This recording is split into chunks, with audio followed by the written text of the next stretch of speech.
ঠিক না? যার নেকি বেশি তার দাম যদি কিয়ামতে বেশি হয়, তা আগের উম্মত তো 500 বছরের নেকি নিয়ে দাঁড়াবে, 1000 বছরের নেকি নিয়ে দাঁড়াবে, আর আমরা তো নেকি নিয়ে দাঁড়াবো এই 20, 30, 40, 50 বছরের নেকি। এই নেকি অল্প নেকি, কিন্তু আমাদের দাম নাকি বেশি। এ তো হিসাব কিতাব মেলে না। আল্লাহ রাব্বুল আলামিন যদি প্রশ্ন করেন, আল্লাহ আমাদের হায়াতের টাইমটা তো কম, যে কারণে আমাদের নেকির সংখ্যা কম। আগের উম্মতের হায়াতের টাইম তো লম্বা, তাদের আমল নামায় নেকি বেশি। ওগো রব্বুল আলামিন, আমাদের হায়াতে যেহেতু নেকি কম, এরপরও আমাদের দামটা বেশি হবে কেমনে? নেকি কম হলে তো দাম কম হওয়ার কথা, কিন্তু আপনি নেকি বাড়াবেন, দামটা বাড়াবেন কেমনে? একটু বোঝায় দেন। সূরাতুল আনআমের 160 নম্বর আয়াত আল্লাহ বলেন, মা জাআ বিল হাসানাতি ফালাহু আশরু আমসালিহা।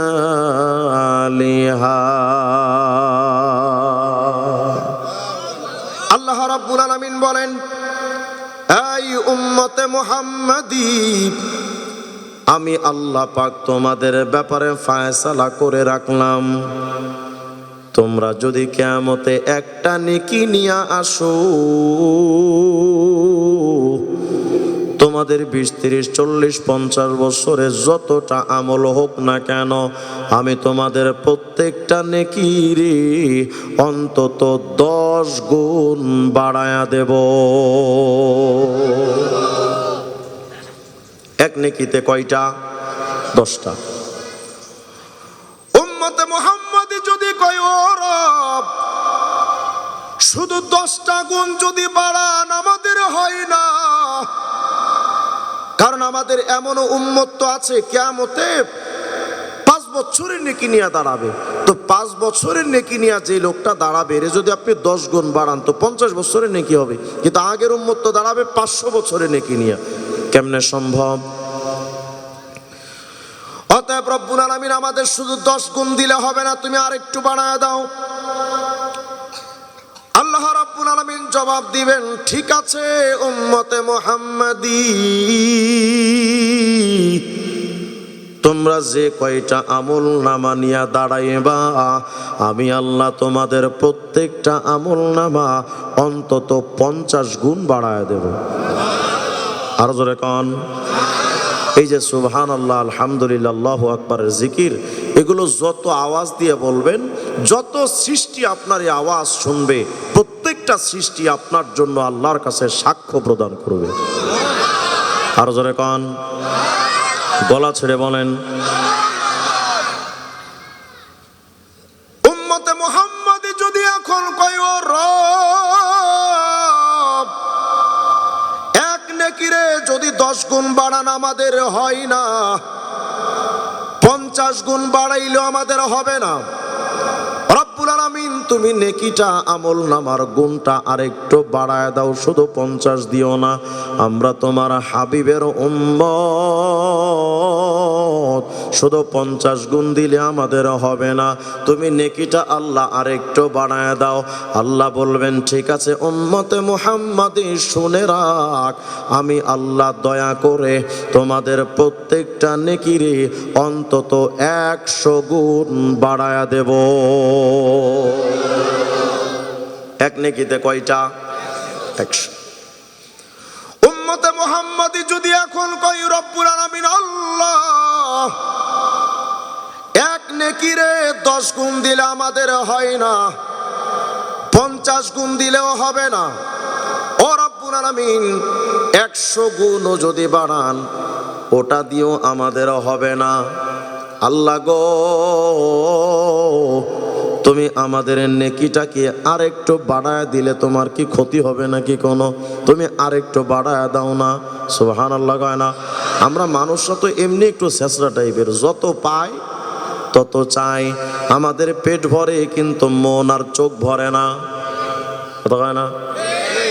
বাড়ি একটা হইছে তো আরেকটা বাড়ির ধান্দা, গাড়ি একটা হইল তো আরেকটা গাড়ির ধান্দা, মেম্বারের এখন চেয়ারম্যান হবার ধান্দা, চেয়ারম্যানের এখন এমপি হওয়ার ধান্দা, এমপি হলে মন্ত্রী হওয়ার ধান্দা, মন্ত্রী হওয়ার পর আমেরিকার লাল কুত্তা আর ইন্ডিয়ার গরুর মদ খাওয়া মোদিদের চামচা হওয়ার ধান্দা। আমাদের বাংলাদেশে তো মনে হয় নাই। হঠাৎ হঠাৎ দেখবেন কিছু কিছু মন্ত্রীরা আমাদের আলেমদের বিরুদ্ধে কথা বলেছিল। এই যে চট্টগ্রামের নৌফেল বলেছিল আলেমদের ঘাড় মটকায়া দেবে। কত বড় সাহস, আপনি ভাবতে পারেন কত বড় দাম্ভিক হলে আলেমদের ঘাড়ে হাত উঠাতে চায়। টাকলা মুরাদ কইছিল যে হেফাজতের হুজুরদের বেইল নাই, চরমনাগো বেইল নাই, মোল্লাগো টাইম নাই, হুজুরদের বেইল নাই। তাকায় দেখলাম চান্দুর মাথায় চুল নাই। এই যে হঠাৎ হঠাৎ এরা আলেম ওলামার বিরোধিতা করে, কেন করে জানেন? নিশ্চিত আপনি এটা মনে রাখেন, কোন ব্যক্তি আলেম ওলামার বিরুদ্ধে অযথা তারা বিরোধিতা করে না, এর পেছনে তাদের সুদূর প্রসারী কোন বিদেশি প্রভুদের এজেন্ডা বাস্তবায়নের রূপরেখা নিহিত থাকে। আচ্ছা বলেন তো, আলেম ওলামার বিরুদ্ধে কথা বলে কেন? আমরা কি চুরি করি? কথা কয় না। আমরা দুর্নীতি করি? কোন হুজুর আলেমরা ধর্ষণ কইরা তেমন ধরা খায়? বিক্ষিপ্ত কিছু ঘটনা হতেই পারে, কিন্তু সামগ্রিকভাবে কোন হুজুর নেশার সাথে জড়িত, জুয়ার সাথে জড়িত? হুজুরদের অপরাধ কি? তুই ভালো কেন, এটাই অপরাধ। কথা কয়। আমাদের বাংলাদেশে তুই ভালো কেন, এটাই সমস্যা। ভালো মানুষের খাওয়ার নাই। বুঝাতে চাচ্ছিলাম আপনার আমার পেট ভরে কিন্তু চোখ ভরে না। আমরা দিন যত যায় ততই আমাদের স্বপ্ন জাগে, আরো চাই, আরো চাই, আরো চাই, আরো চাই। এই যে খাই খাই স্বভাব, আরো চাই, সাবধান, এটা কিন্তু জাহান্নামের স্বভাব। প্রমাণ সহিহ বুখারী 4849 নম্বর হাদিসে আসছে, কিয়ামতের ময়দানে যখন জাহান্নামের ভেতরে জাহান্নামীদেরকে দেওয়া হবে, আল্লাহ জিজ্ঞেস করবেন, এই জাহান্নাম, হালিম তালাতি, পেট ভরেছে তোমার? কয় না আল্লাহ, আমার পেট ভরে নাই। হালমিম মাজিদ, আর নাই? আল্লাহ থাকলে আরো দেন, আরো দেন, আরো দেন, আমি আরো চাই, আরো চাই, আরো চাই। এই যে আরো চাই, আরো চাই যে স্বভাব, এটা জাহান্নামের স্বভাব। ফলাফল হয় এটা, জাহান্নামের ভেতরে যেমন শান্তি খুঁজে পাওয়া যায় না, খাই খাই চিন্তা যারা করে ওরা কোটি টাকার মালিক হলেও ওদের কপালে শান্তি কোনোদিন আসে না। আর গরিব, দুর্বল, ফকির সারাদিন ভিক্ষা করে রেল স্টেশনের পাশে যায় ইট মাথায় দিয়া ঘুমায়, কি আরামের ঘুম, আবার ঘোগরও টানে। আর হারাম খোর 10 তলা, 20 তলা, 25 তলা, 30 তলা বিল্ডিং বানায়, বিল্ডিং এর মধ্যে এসি রুমের মধ্যে ঘুমাতে যায়। এসির বাতাস তার হাত পা ঠান্ডা করতে পারে, কিন্তু মনের জ্বালা ঠান্ডা করতে পারে না। 5 তলাতে নাহি রে শান্তি, শান্তি আছে গাছতলা। গরিব মানুষ হালাল ইনকাম করে, অল্প টাকা কামায়। ও যখন পান্তা ভাত আর কাঁচামরিচ পেঁয়াজ দিয়ে মাখায় সকালে যখন খায়, ওর কাছে মনে হয় যেন মোরগ পোলাও, রেজালা আর কাচ্চি বিরিয়ানি চাইতে মজা। আর হারাম খোর ডাক্তারে কয় তুই গোশত খাইতে পারবি না, মাছ খাইতে পারবি না, ডিম খাইতে পারবি না, কয় তোর কপালে এমন ঠাড়া পড়ছে তুই ভাতও খাইতে পারবি না। কত কয় না?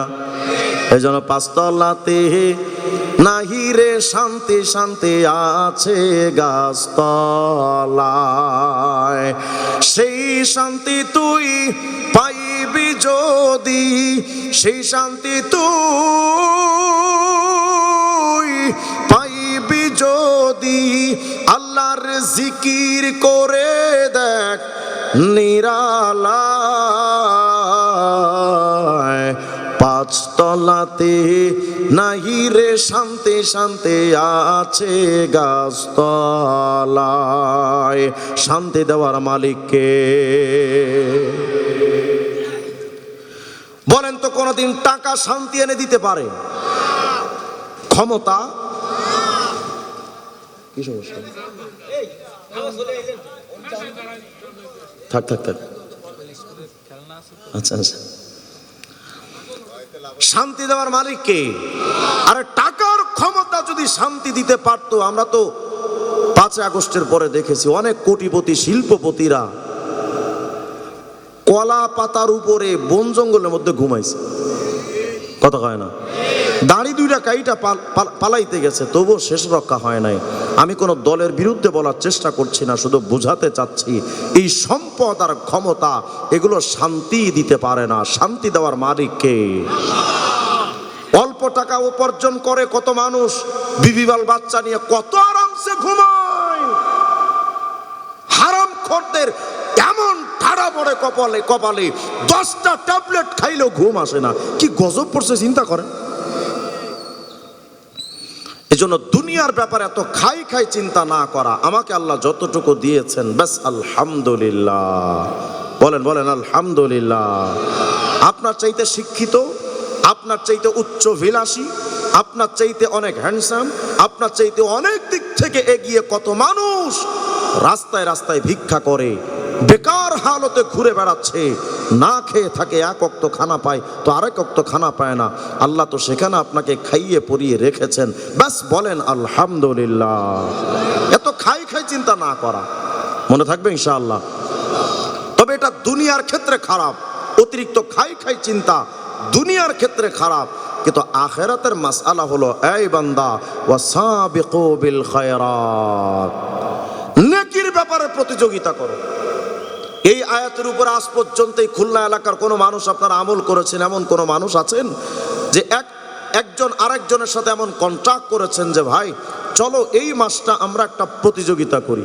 কিসের প্রতিযোগিতা? একটা প্রতিযোগিতা করি, তুমি কয়শোবার দুরূদ শরীফ পড়তে পারো আর আমি কয়বার পারি, চলো দুইজন মিলে একটা প্রতিযোগিতা লাগাই। এমন আমল কি জীবনে করেছেন কোনোদিন? চলেন আজকে থেকে আমরা প্রতিযোগিতা করি। একজন আরেকজনের সাথে কন্ট্রাক্ট করবেন, চলো এক মহিলা আর এক মহিলার সাথে কন্ট্রাক্ট করবেন, এক যুবক আরেক যুবকের সাথে কন্ট্রাক্ট করবেন, এক